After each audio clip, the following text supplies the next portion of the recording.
My channel. তো চলে এসেছি রান্নাঘরে, সকালের সমস্ত কাজ কমপ্লিট করে, মানে একদমই ফোন ধরার সময় পাইনি। তো এখন যেহেতু রান্নাঘরে এসেছি, তাই ভাবলাম এখন থেকে আবার ভিডিওটা স্টার্ট করি।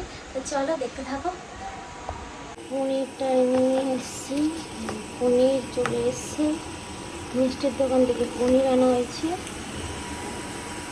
দুরকমভাবে ভাগ করে পনির কেটে নিয়েছি, কারণ দুটো পদ পনিরের রান্না হবে। ঠিক আছে, তো দেখো কি কি রান্না করি অবশ্যই তোমাদের সাথে শেয়ার করব এই ভিডিওতে। তো দেখো এখানে ফুলকপিগুলো সিদ্ধ বসিয়ে দিয়েছি, মানে হালকা ভাপিয়ে ফেলে দিয়ে। এদিকে খিচুড়ির অর্ধেকটা রেডি হয়েছে, বাদবাকি সমস্ত কেটে কুটে রেডি করে আমি একদম কেটে কুটে রেডি করি, তারপর না রান্না চাপাই। ওটাতে আরও রান্নাটা সহজ হয়ে যায়। সকালে বরমশাই অমৃতি এনেছিল, খাওয়া হয়নি, এত কাজের প্রেশার। তো এখন বেলা 1:30 বাজে, এখন খাচ্ছি। রান্না করতে করতে খাওয়া মুখটাও চলছে। আজকে যেহেতু মৌনি অমাবস্যা, তার জন্য আমি আজকে পুরোটাই নিরামিষ রান্না করব। আজকে হচ্ছে রবিবার, তোমরা জানোই। তো চলো কী কী রান্না করছি তোমাদের দেখিয়ে দেবো।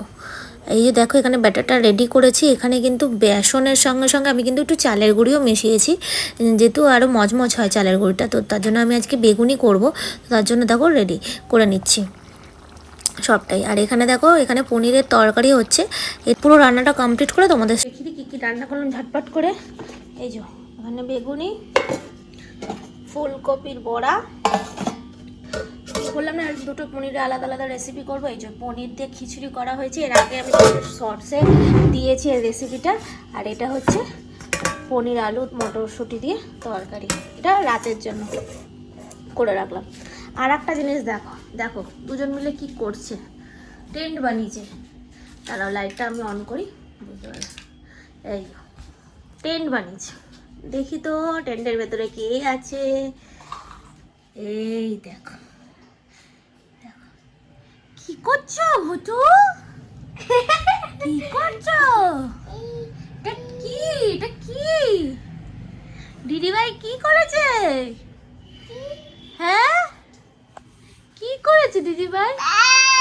এটা হচ্ছে ফুল সাইজের টেন্ট। এই মাও এখানে ফিট হয়ে যাবে। হ্যাঁ দিদি দিদি ঠিক ওর জায়গায় বানিয়েছি।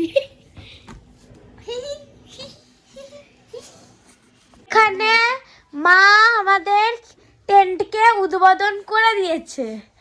এই যে আমাদের টেন্টের ভিতরটা, আর এই যে মা, এই যে ভুটু। দেখো বিকাল হয়ে গেছে, ওর বাবা এসে রেডি হতে বললো। তো আমরা ফাইনালি রেডি হয়ে গিয়ে একটু বেরাচ্ছি।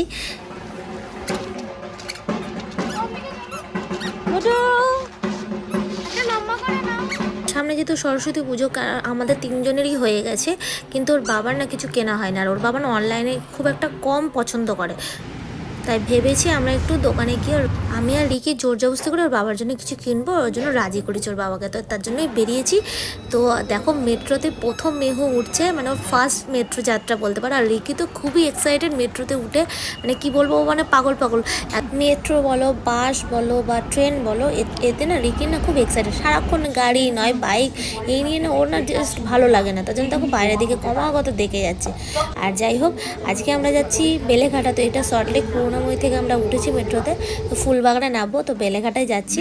আর দেখো আমি এই মেট্রোতে প্রথম দেখছি যে পুরো ঘেরা, মানে কেউ যদি ঝাঁপ দেওয়ার থাকে কেউ দিতে পারবে না, একদম প্রোটেকশন নেই। খুব ভালো লাগলো এই মেট্রোতে, মানে আমি এরকম মেট্রো স্টেশন ফার্স্ট দেখছি বলতে পারো। কারণ এর আগে দেখেছি পুরো এগুলো ওপেন থাকে, কিন্তু এটা দেখছি পুরো মানে একদম প্রোটেকশান, যাতে কেউ মানে লাইনে যেতে না পারে, মানে সমস্ত দিক থেকে প্রোটেকশান। আর দেখো এই যে আমাদের ফুলবাগান কালী মন্দিরে এসেছি, একটু পুজো দিলাম, যেহেতু আজ মৌনি অমাবস্যা। আর এটা হচ্ছে আমাদের ছোটোবেলার মার্কেট, মানে এই মার্কেটে মা হাত ধরে ধরে নিয়ে আসতো। এখানে একটু বড়মেশাইয়ের জন্য একটু পাঞ্জাবি দেখছি, যেহেতু সরস্বতী পুজো। তো ফাইনালি পছন্দ হয়েছে, কিন্তু নিতে পারলাম না, কারণ ওর সাইজে আসছে না। তো অর্ডার দিয়ে এলাম, তো 2 দিন পর বললো ওই সাইজটা আসবে। তো ওই দুদিন পরে আবার এসে এখান থেকে নিয়ে যাব। তো দেখো মেহু বেশ দিদিদের সাথে ভালোই মেতে উঠেছে। এখানে এলে তো তোমরা জানোই ও খুবই আনন্দ পায়, যেমন রিকি তেমন মেহু। আর এই যে দেখো রিকি তো ওর মানে বোনদের সঙ্গে ভাইদের সাথে খেলা স্টার্ট করে দিয়েছে, খেলা শুরু করে দিয়েছে।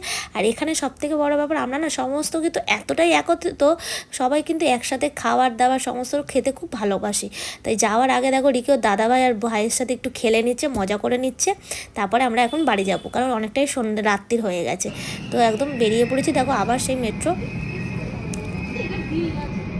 চলে যাবো পিছনে, ফেস্টিভ্যাল যাবে। লাস্ট মেট্রো ছিল, আমরা পেয়ে গেছি, খুব কপাল ভালো। রাত্রিবেলা না একটু রাত্রির হয়ে গেছে, তো এই দেখো করুণাময়ের রাস্তাটা কেমন ফাঁকা ফাঁকা লাগছে। সামনেই বইমেলা শুরু হবে, তখন হয়তো আবার এই রাস্তাটা জমজমাট হয়ে যাবে, কিন্তু এখন কিন্তু খুবই ফাঁকা। তো ফাইনালি দেখো আমরা রিস্কায় উঠে গেছি, তিনজন মিলেই রিস্কায় উঠে গেছি। আর মেহু তো ঘুমিয়ে কাত, জানি রাত্রেবেলা আজকে জ্বালাবে। ঘরে ঢুকতে না ঢুকতেই ঘুম ভেঙে গেছে। কি ঝাড় দিচ্ছ ভুতু? তুমি হ্যাঁ তুমি ঝাড় দিচ্ছ বাহুবলি? হ্যাঁ, রাত্রেবেলা এসে ঝাড় দিতে হয়? আচ্ছা,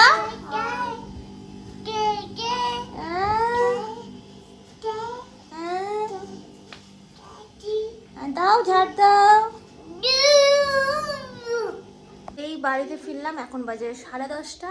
এখানে ব্লগটা শেষ করছি। তো সবাইকে good night, tata, bye bye.